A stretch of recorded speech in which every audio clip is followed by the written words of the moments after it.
Hi everyone, my name is Samantha Chavez, and the book that I decided to discuss for the book hunt project is Tenochca Empire of Ancient Mexico. And this is what the book looks like. I have my fingers in some of these pages because I would like to show you some of the visuals, some of the maps that this book offers. The title of the book is the Tenochca Empire of Ancient Mexico, triplet allies of Tenochtitlan and Tenochtitlan and Tecompan. The year that it was published, it was 1999, and it was published. The publisher was from University of Oklahoma Press from Norman, and if we want to be really specific, like who published it, was Pedro Garcion. Sorry if I sorry for me saying some of these names wrong. I did ask for help how to say these names, and even my own mother, who is Hispanic, couldn't even say them because she said it was a bit hard. So please bear with me when saying these names. Hopefully I got them right. Anyways, let's get right into these questions. So the first question is, why did I choose this topic? I chose this topic because I want to feel more connected with my native Hispanic culture. I feel like I didn't grow up knowing my culture.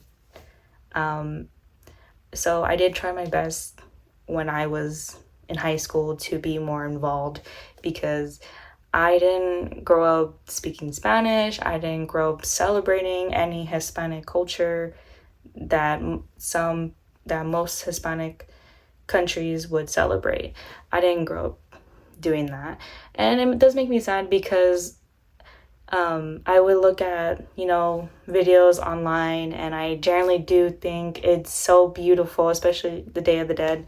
I hopefully one day can visit it and celebrate with them, because I just love learning about my roots. I love learning where I came from, even though it back then was pretty dark. Every country, every roots has their really dark backstory. Like my grandparents and my grandma, they grew up living in Mexico. Some of my aunts and uncles also lived in Mexico. So it was really hard for them, especially because my grandma, she literally got married at 15 with 9 kids, and no guy to help her and support her, because he ended up cheating on her and just leaving. Anyways,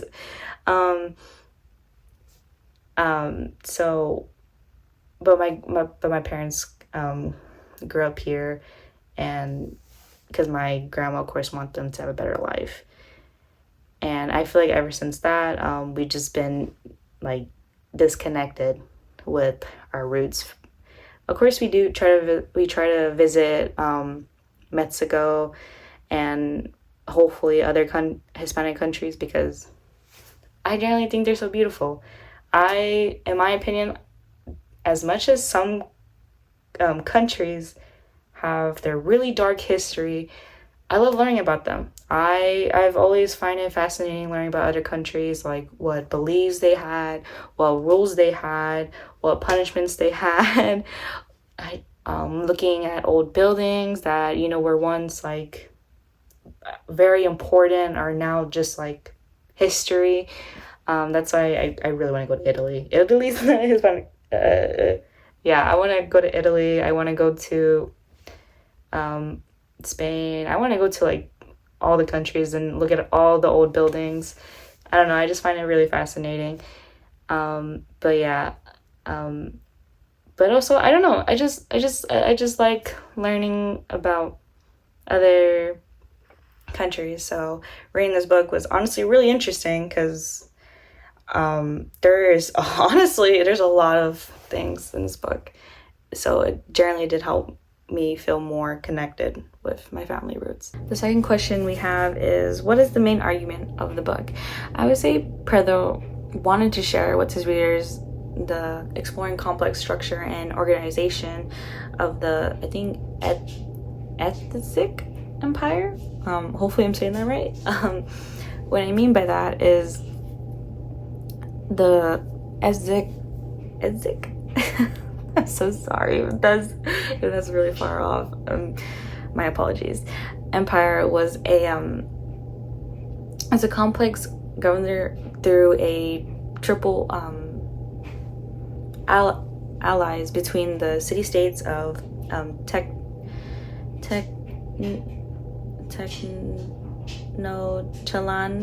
and Zikoko and Tecomban. I am so sorry if that sounds really off. I'm so sorry. Anyways, Predro argues that these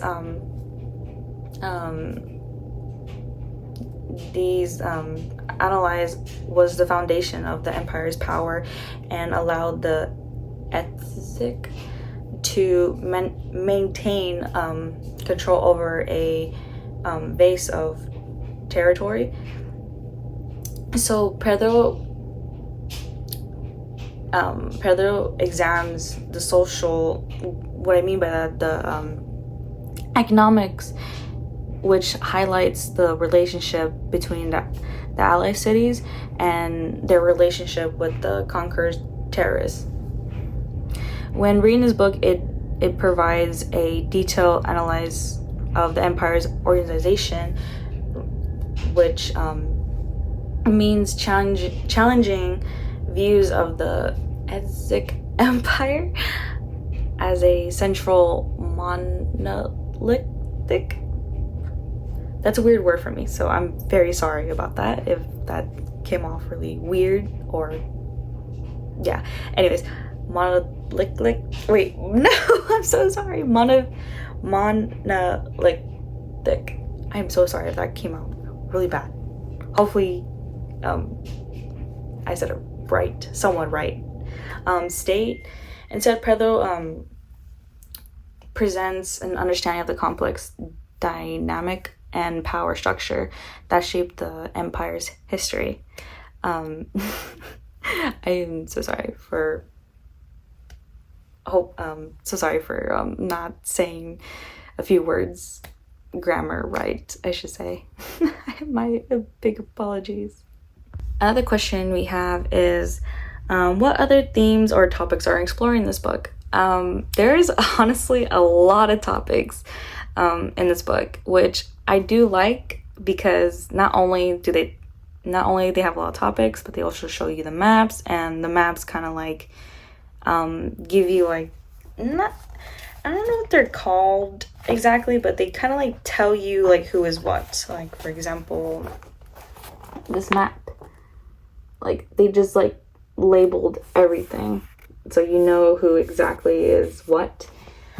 So I just picked, I guess you can say, the 4 main topics, which were, of course, the economics system, which just explains the structure of it, like the agriculture of it, and also trade network, and I think distribute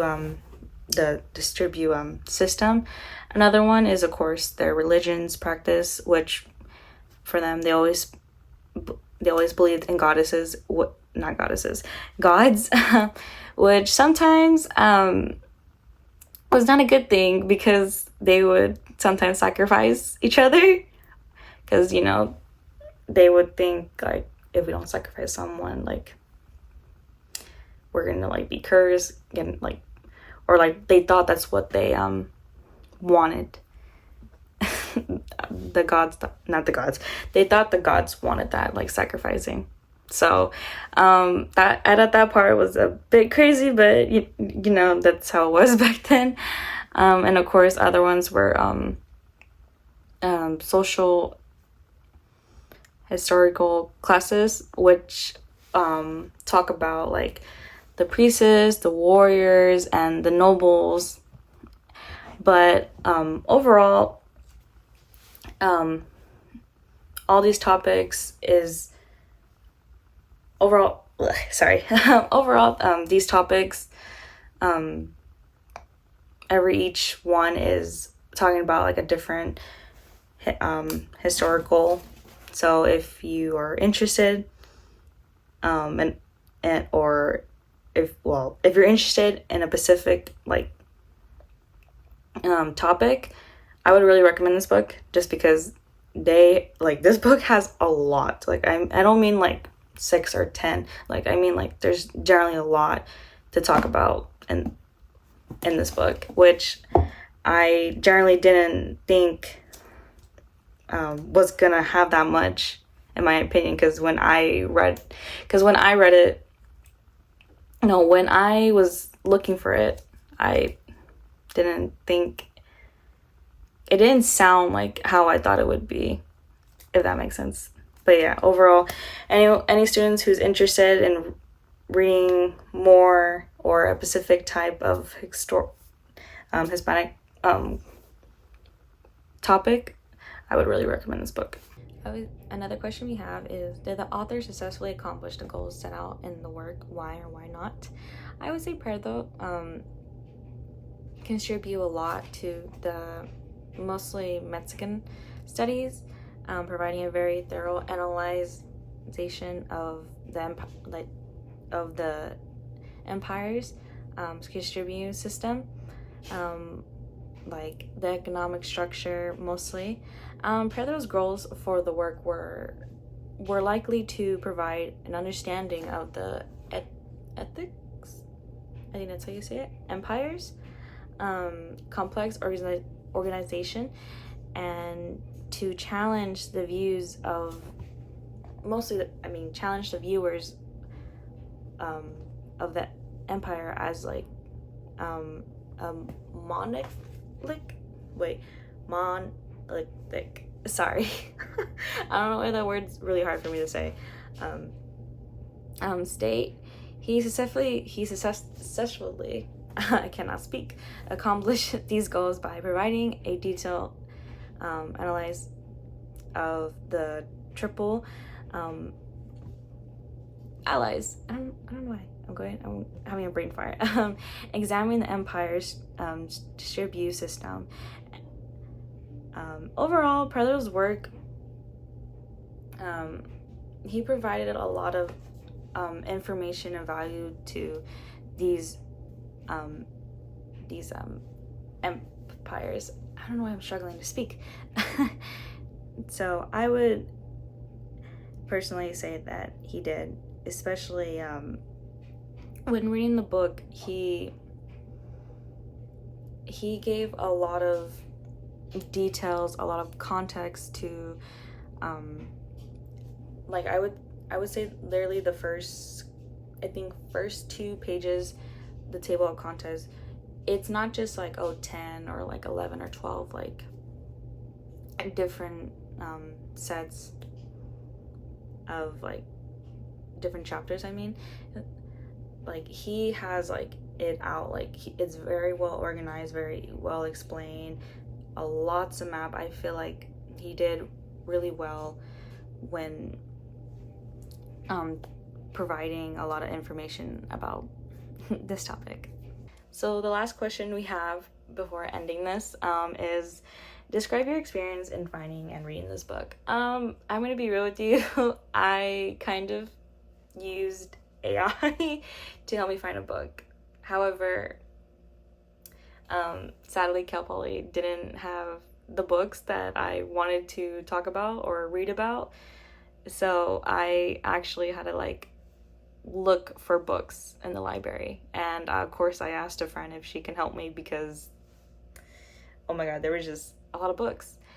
And I feel like that adds on to the next question we have, which is, we now live in a time where AI promises answers within seconds on visual and any topic.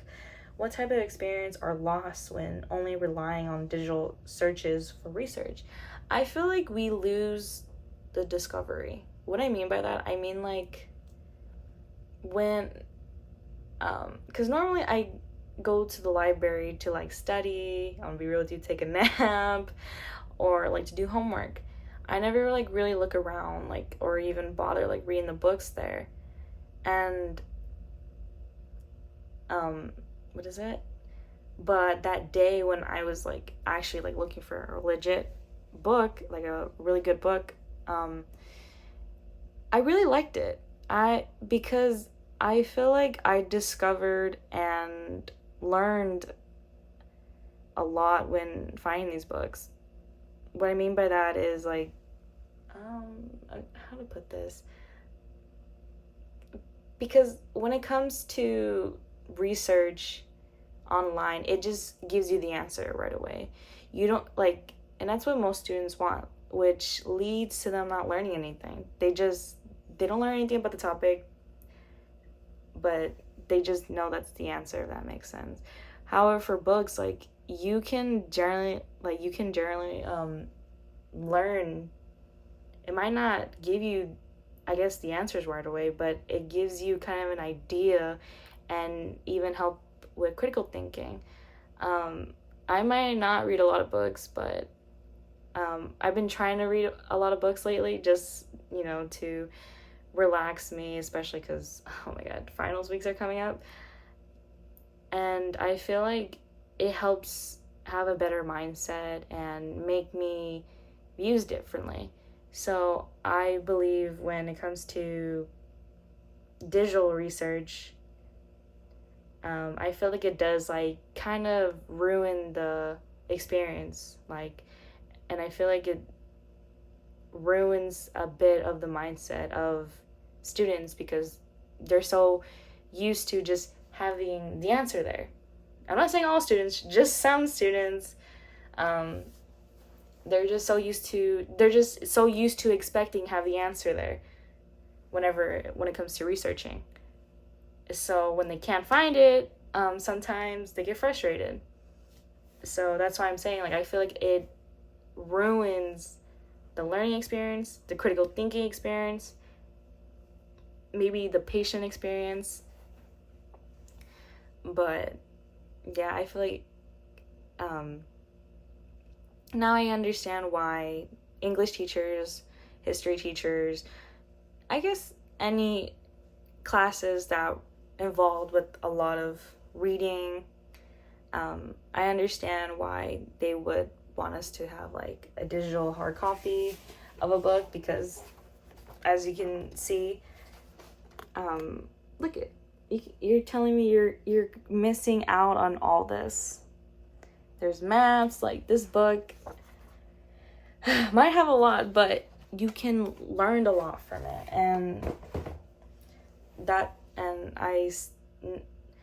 And doing the assignment, I kind of understand why we do this now.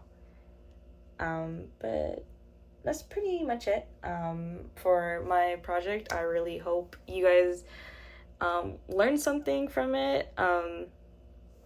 If not, I'm sorry. Hopefully me talking, I would really recommend, honestly, reading this book on your own time if you even have time, just because, like, as you can see, this book, look, there's like a lot of pages, and there's honestly a lot of everything. So I would really recommend. I'm sad that I couldn't really read the entire book. I only read like what I thought was important to talk about. So I would really recommend to reading this book. Especially if you're interested in Hispanic culture and you want to learn more about it, because that's exactly what I did. So hopefully you guys enjoyed my topic, and hopefully you guys enjoyed me speaking about it. I swear there is a lot more. I just kind of went into, I guess you can say, the basics, the summary of it. So I would recommend reading this book. So hopefully you guys have a nice day. Bye bye.